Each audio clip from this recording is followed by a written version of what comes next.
గ్రామంలో అక్కచెల్లెళ్ళు నివసించేవాళ్లు. వాళ్ల పేర్లు సీత ఇంకా గీత.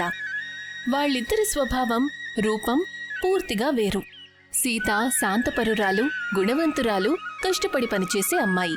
కాని గీత తన అందం కారణంగా అందరి దృష్టిని ఆకర్షించుకుంటుంది. కాని తను పొగరుబోతూ, అహంకారంతో నిండిన మనిషి. సీత ఇంటి పనులన్నిటినీ ఎంతో ప్రేమతో, సమర్పణతో చేస్తుంది.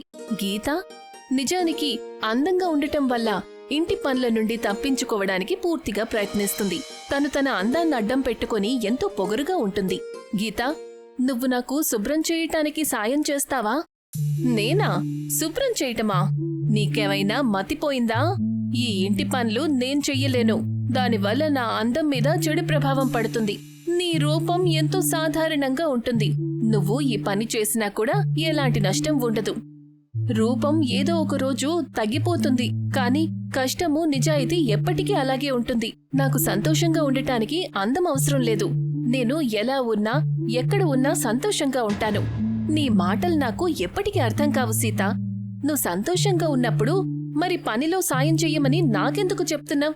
నువ్వు కూడా ఈ పనులన్నీ నేర్చుకోవాలి అని. చూడు, నేనీ విషయాలన్నీ నేర్చుకోను, అర్థమైందా? ఒకరోజు ఒక ఉత్సవ సమయంలో ఒక పోటీ గురించి ప్రకటించటం జరుగుతుంది. వినండి వినండి వినండి, ఊళ్ళో మహిళలందరికీ ఒక మంచి శుభవార్త. మన ఊరిలో చాలా పెద్ద సౌందర్య పోటీ జరగబోతుంది. అరే వా, ఏమంటున్నారు? అది మాత్రమే కాదు, ఈ పోటీని జడ్జ్ చేయడానికి పట్నం నుంచి ఎంతో ఫేమస్ హీరో రాజేష్ కుమార్ రాబోతున్నారు. ఏమంటున్నావు? నిజంగానా? ఏ మహిళ అయితే పోటీలో గెలుస్తుందో తనకి రాజేష్ కుమార్తో తన సినిమాలో కలిసి నటించే అవకాశం లభిస్తుంది. అది విని మహిళలు అలాగే ఆడపిల్లలు సంతోషంతో గంతులేస్తారు. కాని ఎప్పుడు తన అందాన్ని చూసుకుని గర్వపడే గీత అందరికంటే ఎక్కువ సంతోషిస్తుంది. తను డిసైడ్ అయిపోతుంది ఈ పోటీలో పాల్గొనాలి అని. గెలిచి అందరికీ తన అందాన్ని తెలియజేయాలని అనుకుంటుంది. అలాగే రాజేష్ కుమార్తో పనిచేయాలి అనుకుంటుంది. కాని గీతా సంతోషం క్షణంలో మాయమవుతుంది.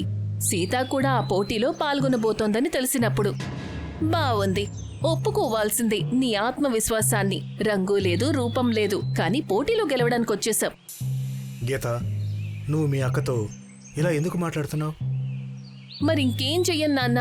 తనకి కూడా తెలుసు కదా ఆ పోటీలో నేనే గెలవాలని. నేనందులో గెలిస్తే నేను రాజేష్ కుమార్తో పాటు కలిసి పని చేయొచ్చు. అయితే ఏమైంది? ఈ సీత తను కావాలని ఈ పోటీలో పాలు పంచుకుంటోంది నన్ను ఓడించడానికి. నేను సంతోషంగా ఉంటే చూడలేదు కదా. ఖచ్చితంగా తను అక్కడ ఏదో ఒకటి చేసి నన్ను ఓడిస్తుంది. గీత, పన్నాగాలు పన్నడం నీకలవాటు, సీత కాదు. అయినా నీకొకవేళ నీ అందం మీద అంత నమ్మకం ఉంటే మరి ఏం తేడా ఉంటుంది? సీత పాల్గొన్నా పాల్గొనకపోయినా నేను ఈ విషయంలో ఏమీ వాదించాలనుకోవడం లేదు. మళ్ళీ నువ్వు మీ అక్కతో అలా మాట్లాడకూడదు, గుర్తుపెట్టుకో. వాళ్ళిద్దరి మధ్య రేగిన మంట ప్రస్తుతానికి వాళ్ల నాన్న ఆర్పేశాడు. వాళ్ళిద్దరూ కూడా అన్ని ఏర్పాట్లతో పోటీలో పాలు పంచుకోవాలనుకుంటారు. పోటీ మొదటి రోజు కుకింగ్ కాంపిటీషన్ రూపంలో మొదలవుతుంది. గీత ఎప్పుడూ కూడా తన అందం మీద దృష్టి పెట్టేది. ఇవాళ మొదటిసారి కిచెన్లో నిలబడి ఉంది. తనకసలేం అర్థం కావడం లేదు తను ఏం చెయ్యాలి అని. కాని సీత ఎప్పుడూ ఇంటి పనుల్లో బిజీగా ఉంటుంది. ఆత్మవిశ్వాసంతో నిండిపోయుంటుంది. ఓరి నాయనో, ఇక్కడ ఒకరిని మించి ఒకరు ఉన్నారు. నేనసలెప్పుడూ కిచెన్లో పనే చెయ్యలేదు. ఇప్పుడు నేనిదంతా ఎలా చేస్తాను? ఎప్పుడైతే కుకింగ్ మొదలవుతుందో గీతకి తన మాటల మీద నమ్మకం కలగదు. తను అందరి ముందు కాస్త కంగారుగా ఉంటుంది. కాని సీత తన మామూలు వంటకంతో ప్రశాంతంగా ముందుకు సాగిపోతూ ఉంటుంది. గీత కంగారులో త్వరగా వంట చేసే ప్రయత్నం చేస్తుంది. కాని తన వంట సరిగ్గా తయారవ్వలేదు. చివరికి ఎప్పుడైతే రిజల్ట్ చెప్తారో అప్పుడు సీత వంటకం అందరి మనసు గెలుచుకుంటుంది. మిత్రులారా, ముందే చెప్తున్నాను, పోటీదారులందరూ ఎంతో కష్టపడి వంటలు చేశారు. కానీ మొదటి రౌండ్ విజేత మిస్ సీత. చప్పట్లు! అరే వా, అద్భుతం! సీత పేరు వినగానే గీతాకి కోపం వస్తుంది. మొత్తానికి తను దేని గురించైతే భయపడిందో అదే జరుగుతుంది. కానీ తను ఓటమిని అంగీకరించలేదు. తను మరుసటి రోజు కోసం పూర్తిగా ఏర్పాట్లు చేసుకోవాలి అనుకుంటుంది. మొదటి రోజు మొదటి రౌండ్లో గీత చాలా అలసిపోయుంటుంది. తనింటికి వెళ్లి సైలెంట్గా నిద్రపోతుంది. పోటీలో రెండవ రోజు మొదలవుతుంది. పోటీదారులందరూ ఎంతో ఉత్సుకతతో ఉంటారు. కాని గీత ఇవాళ్ల కూడా చాలా భయపడుతూ ఉంటుంది. ముందు రోజు గీత ఎటువంటి ఏర్పాట్లు చేసుకోలేదు. త్వరగా నిద్రపోయింది. ఇప్పుడు దాని గురించి పశ్చాత్తాపడుతూ ఉంటుంది. ఇప్పుడు భయపడ్డం వల్ల ఏమవుతుంది? పడుకునే ముందు గుర్తుండాలి కదా. నిజంగా సీత మాట విని నేనివన్నీ నేర్చుకునుండాల్సింది. గీత చేసిన తప్పుకి తనని తాను నిందించుకుంటూ ఉంటుంది. అప్పుడే సీత తన మాటలన్నీ వింటుంది.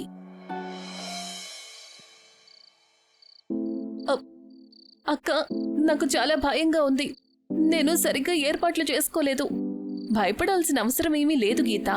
నేను నీకు కొన్ని ముఖ్యమైన విషయాలు చెప్తాను. శ్రద్ధగా పనిచేస్తే అంతా మంచి జరుగుతుంది. సీత గీతాకి కొన్ని డిజైన్లు, స్టిచ్చింగ్ టిప్స్ చెప్తుంది. గీత వాటిని జాగ్రత్తగా విని తన చింతను దూరం చేసుకునే ప్రయత్నం చేస్తుంది. పోటీ మొదలవుతుంది. అందరూ కూడా తమ తమ బట్టలను తీసుకొని పనిచేయటం మొదలు పెడతారు. ఎప్పుడైతే పోటీ మొదలవుతుందో అప్పుడు గీత చూసేసరికి సీత కుట్టు అసామాన్యంగా ఉంటుంది. అంటే క్లాత్ మీద డిజైన్ దానంతట అదే ఏర్పడుతున్నట్టు అనిపిస్తుంది. అది చూసి గీత మరింత చింతిస్తుంది. అక్కా, ఏం జరుగుతోంది? నీ కుట్టు ఇంత పర్ఫెక్ట్గా ఎలా ఉంది? గీత, నువ్వు నీ పని చూసుకో. కొన్ని ప్రశ్నలకి ఎప్పుడు కూడా సమాధానాలు అడగొద్దు. పోటీ పూర్తవుతుంది. పోటీ జడ్జ్ రాజేష్ కుమార్ పోటీదారులందరి డిజైన్లు చూస్తారు.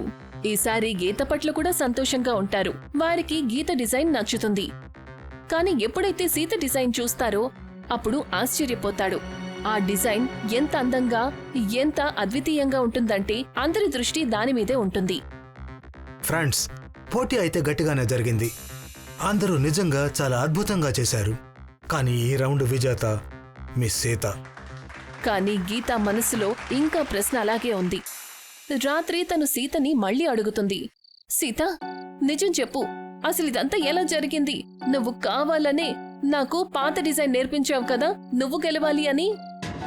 ఏంటి? నేనెందుకు అలా చేస్తాను? నన్ను ఓడించడానికి ఇంకేంటి? నువ్వు మళ్ళీ మొదలు పెట్టావా? మీరు తననే వెనకేసుకొస్తారు. కానీ రేపు చూడండి, నేనే గెలుస్తాను. రేపు సౌందర్య రౌండ్. అందులో అయితే నన్నెవ్వరూ ఓడించలేరు. రేపు కలుద్దాం. గీత ఏదోకటి చేసి సీతాని ఓడించాలనుకుంటుంది.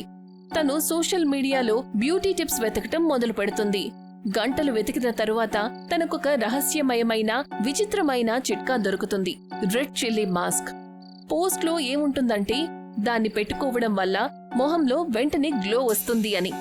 ఇది అద్భుతమైన చిట్కాలా ఉంది. దీన్ని పెట్టుకొని సీతని నేను ఓడిస్తాను. గీత ఆలోచించకుండా ఆ మాస్క్ ని పెట్టుకోవాలని అనుకుంటుంది. తను వంటగదిలోకి వెళ్లి రెడ్ చిల్లీ పౌడర్ని, తేనెని, పాలను కలిపి ఒక పేస్ట్ తయారు చేస్తుంది. పేస్ట్ తయారు చేసేటప్పుడు తన కళ్ళు లైట్గా మండుతాయి. కాని తను దానిని పట్టించుకోలేదు. కొంచెం మండితే ఏమవుతుంది? ఒకవేళ నేను గెలిచాను అంటే? గీత మాస్క్ తన మొహానికి పెట్టుకుంటుంది. ఎప్పుడైతే దాన్ని పెట్టుకుంటుందో తన మొహమంతా వేడిగా మండటం మొదలవుతుంది. కాసేపటి తర్వాత తన స్కిన్ మీద మంట తట్టుకోలేనంతగా పెరుగుతుంది. తను అద్దం దగ్గరికి వెళ్తుంది. ఏం జరుగుతోంది? నా మొహం ఎందుకు మండుతోంది? అద్దంలో తను చూసేసరికి తన మొహం మీద స్కిన్ ఎర్రగా మారిపోతుంది, నిప్పుల్లో కాలిపోతున్నట్టు. గీత మొహం నెమ్మది నెమ్మదిగా ఎండిపోతుంది. ఆ తర్వాత బొబ్బలు వస్తాయి. తను నొప్పితో అరుస్తుంది. నాకసలు ఏమైంది? ఇప్పుడు నేనేం చెయ్యాలి? ఏం చెయ్యాలి? తన అరుపులు విని సీత గదిలోకొస్తుంది. తను గీతని చూస్తుంది. కాని తను గుర్తుపట్టేటట్టు లేదు. గీత మొహం భయంకరంగా, వికృతంగా మారిపోయుంటుంది. గీత, నువ్వసలేం చేశావు? నువ్విక్కడికెందుకొచ్చావు? నీ మొహానికి ఏమైంది? ఏం లేదు, నువ్వెళ్ళిక్కడి నుంచి. సీత గీత పరిస్థితిని చూసి ఆశ్చర్యపోతుంది. గీత మొహానికి ఏమయ్యిందో దాని గురించి తనకి ఏమీ తెలీదు. సౌందర్య పోటీ రోజు రానే వచ్చింది. గీత రెడ్ చిల్లీ మాస్క్ వేసుకున్న తర్వాత ఏదైతే జరిగిందో దానివల్ల తన మొహం వికృతంగా మారింది. కాని తన పొగరుని, ఆత్మగౌరవాన్ని కాపాడుకోవడానికి తను ఎవరికీ నిజం చెప్పలేదు. తను ఒక ముసుగు వేసుకొని పోటీకి చేరుకుంటుంది. గీత, నువ్వు బానే ఉన్నావా? నీ మొహాన్ని ఎందుకు దాచుకుంటున్నావు? ఏం లేదు, అంత బానే ఉంది. నువ్వు నీ ఏర్పాట్లు చూసుకో. పోటీ మొదలవుతుంది. అందరూ కూడా ఆత్మవిశ్వాసంతో స్టేజి మీద తమ తమ రూపాన్ని, సౌందర్యాన్ని ప్రదర్శిస్తూ ఉంటారు. గీతా వంతు వచ్చేసరికి తను కంగారు పడుతూ స్టేజి మీదకు వెళ్తుంది. నేను ఈ ముసుగుని తీయలేను అంత సర్దుకుంటుంది. కానీ రాజేష్ కుమార్ తనని మాస్క్ తీయమని చెప్పినప్పుడు గీత భయపడుతూ తన మొహాన్ని అందరి ముందు చూపిస్తుంది.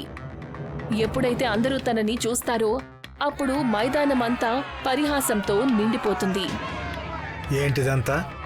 సౌందర్య పోటీలో ఈ మొహంతో వచ్చావా? గీత ఆత్మవిశ్వాసం తునాతునకలైపోతుంది. తన కళ్ళల్లో కన్నీళ్లు వస్తాయి. తను పశ్చాత్తాపపడుతుంది. తనకి ఆ విషయాలన్నీ గుర్తుకొస్తాయి. సీతతో అన్న మాటలు. పోటీ నియమం ప్రకారం గీతా పేరు అక్కడ్నుంచి తొలగిస్తారు. గీతా పరిస్థితి చూసి సీత మనసు బాధపడుతుంది. తను స్టేజి మీదకు వెళ్లి, ఒకవేళ నా చెల్లెలిక్కడ్నుంచి వెళ్లిపోవాలంటే నేను కూడా ఈ పోటీలో పాలు పంచుకోను. సీత, నువ్విదంతా నా కోసం ఎందుకు చేస్తున్నావు? నేనైతే నీకు వ్యతిరేకంగా వెళ్లే ప్రయత్నం చేశాను. నువ్వు నా చెల్లెలివి గీత.